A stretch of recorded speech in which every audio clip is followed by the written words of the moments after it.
बनिए, सतर्क रहिए। स्वागत है ब्रेक के बाद डीडी न्यूज पर आप देख रहे हैं इस वक्त। और अब हम बात करने वाले हैं कि जो सीट शेयरिंग है उसको लेकर कहां कहां पेंच फंसा हुआ है, और ये खास तौर पर जो विपक्षी गठबंधन है उसमें ज्यादा देखने को मिल रहा है।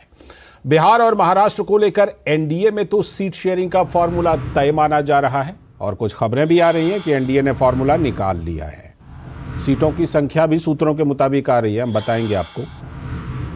तो बिहार की बात करते हैं कि सीटों को लेकर जो चिराग पासवान से सहमति बन गई है, अब उसके बाद सिर्फ उम्मीदवारों के नाम का ऐलान होना बाकी है। वो कभी भी हो सकता है। बिहार के लिए कहा जा रहा है कि फॉर्मूला बन चुका है। चिराग पासवान संतुष्ट दिखाई भी दे रहे हैं। चिराग के महागठबंधन में जाने की चर्चा हो रही थी, लेकिन कल जेपी नड्डा से उनकी मुलाकात हुई और सारे अफवाहों पर विराम लग गया। चिराग ने साफ कहा कि कोई चिंता नहीं है, 40 की 40 सीटें जीतने के लिए हम लोग पूरा जोर लगाएंगे। तो सारे अफवाहों पर विराम लग गया। अब महाराष्ट्र की बात कीजिए। उधर बीजेपी ने महाराष्ट्र में भी सीट शेयरिंग का फॉर्मूला तय कर लिया है, ऐसी खबरें आ रही हैं सूत्रों के मुताबिक। हालांकि देखिए, औपचारिक तौर पर ऐलान होना अभी बाकी है। ये हम आपको बता देते हैं कि अभी औपचारिक ऐलान नहीं हुआ है। पार्टी ने कल दूसरी लिस्ट इस बीच जारी कर दी, महाराष्ट्र की भी। तो उसमें वरिष्ठ मंत्रियों को चुनाव मैदान में उतारने का ऐलान भी किया। पीयूष गोयल हैं, नितिन गडकरी हैं, इन सब के नामों का ऐलान हो चुका है। मीडिया रिपोर्ट के मुताबिक बीजेपी महाराष्ट्र में 31 सीटों पर, शिवसेना शिंदे की गुट 13 सीटों पर और अजीत पवार की एनसीपी 4 सीटों पर चुनाव लड़ने वाली है। ये सूत्रों के मुताबिक है फिलहाल। लेकिन महाविकास आघाड़ी जो विपक्षी गठबंधन है, वहां पर सीटों को लेकर अभी भी घमासान जारी है, और किसी फॉर्मूले की बात अभी तक सूत्रों से भी सामने नहीं आ रही है। राहुल गांधी की भारत जोड़ो न्याय यात्रा इन दिनों महाराष्ट्र में ही है। उसकी समाप्ति के बाद ही शायद अब इस पर फैसला हो पाएगा कि कौन कितनी सीटों पर लड़ेगा। पेंच कहां पर फंसा है? दरअसल उद्धव ठाकरे की जिद है कि उनकी पार्टी ने 2019 में 18 सीटें जीती थी, तो उससे कम तो नहीं लेंगे, उससे कम मंजूर करेंगे ही नहीं। वहीं पेंच फंसा हुआ है। प्रकाश आंबेडकर दूसरे पेंच हैं। उन्होंने नई एंट्री ने एमबीए की मुश्किलें बढ़ा दी हैं। उन्होंने भी खूंटा गाड़ दिया है कि इतने सीटों पर तो लड़ेंगे ही लड़ेंगे। 2 दर्जन सीट लगभग मांग रहे हैं। हैरानी की बात यह है कि सीट शेयरिंग पर सहमति नहीं बनी है, लेकिन शिवसेना जैसी पार्टियों ने कई सीटों पर अपने उम्मीदवार के नाम का ऐलान भी कर दिया। सहमति अभी बनी नहीं, लेकिन अपनी तरफ से एक तरफा ऐलान कर दिया कि हमारे उम्मीदवार होंगे। उधर बिहार में कांग्रेस पार्टी 15 सीटें चाहती है, जबकि आरजेडी 5 ही देने के लिए तैयार है। और यह स्थिति तब है जब अब वहां से जेडीयू निकल चुकी है। महागठबंधन की अन्य पार्टियों के दावों ने भी आरजेडी की मुश्किलें बढ़ा दी हैं। वो भी अपने लिए मांग रहे हैं सीटें।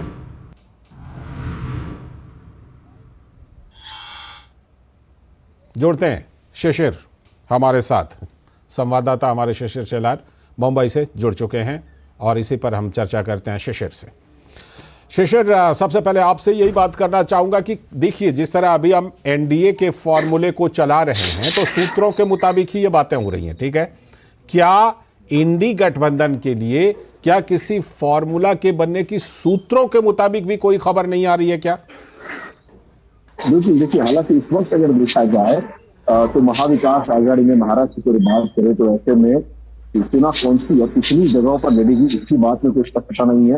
एनसीपी जो हालांकि किसी सीट पर एनसीपी लड़ेगी, इस पर कोई स्पष्टता नहीं है। जो शरद पवार की पार्टी, और साथ ही साथ कांग्रेस की हम बात करें तो कांग्रेस कितने सीटों पर लड़ेगी, इसकी स्पष्टता नहीं है। लेकिन जो खबर इस वक्त हमको मिल रही है उसके अनुसार जो है, इस बार कांग्रेस का जो सीट होगी शायद वो बेहद कम होगी। मतलब अब तक जितने सीटों पर कांग्रेस लड़ी है, इससे भी कम सीटों पर इस बार जो है कांग्रेस लड़ने की यहाँ पर जो है संभावना है। हालांकि ये खबर इस पर कोई स्पष्टीकरण अब तक नहीं आए, तो पुष्टि नहीं है।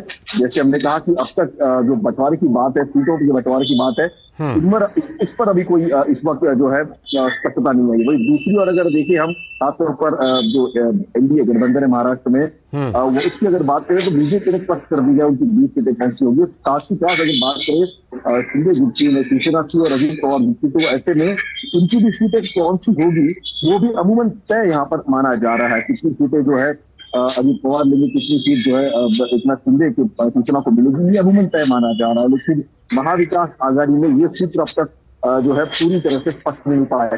दूसरी महत्वपूर्ण बात इस वक्त मैं आपको कहना चाहूंगा कि मीडिया रिपोर्ट की बात, अब तक इसमें कोई सत्यता नहीं है कि बड़ी खबर जो है महाराष्ट्र की राजनीति आ सकती है। इस वक्त शरद पवार की बैठक जो है कांग्रेस नेताओं के साथ चल रही है। तो ऐसे में क्या निर्णय शरद पवार इस बैठक में लेंगे, ये भी देखना काफी महत्वपूर्ण है। इस वक्त हम बात करें तो राहुल गांधी महाराष्ट्र में उनकी जो यात्रा है वो भारत में इस वक्त है, और ऐसे में इस प्रकार से हालांकि हम देख पा रहे हैं कि स्पष्टता नहीं आई है, तो ऐसे में हम कह सकते हैं कि बड़ी सारी चीजें हो सकती है। दूसरी बात इसमें ये भी है कि जिस प्रकार से प्रकाश अम्बेडकर यानी वंचित बहुजन आघाड़ी जो है वो महाविकास आघाड़ी के साथ जाना चाहती है, लेकिन जिस प्रकार से स्थिति की उनकी डिमांड है, हालांकि इस पर कोई स्पष्टता नहीं। इस बारे में उन्होंने पत्र भी लिखा था कांग्रेस अध्यक्ष की मल्लिकार्जुन खड़गे को, उन्होंने कहा था कि देखिए पहले आपस में आप सीधे बात कीजिए। आप कह रहे हैं कि एक बड़ी खबर आ सकती है क्योंकि शरद पवार की मीटिंग चल रही है, तो चलिए हम जरूर आपसे वो अपडेट लेंगे। फिलहाल आपका शुक्रिया, लेकिन जब वो बड़ी खबर आएगी तो जरूर आपसे अपडेट लेंगे। फिलहाल बहुत बहुत शुक्रिया।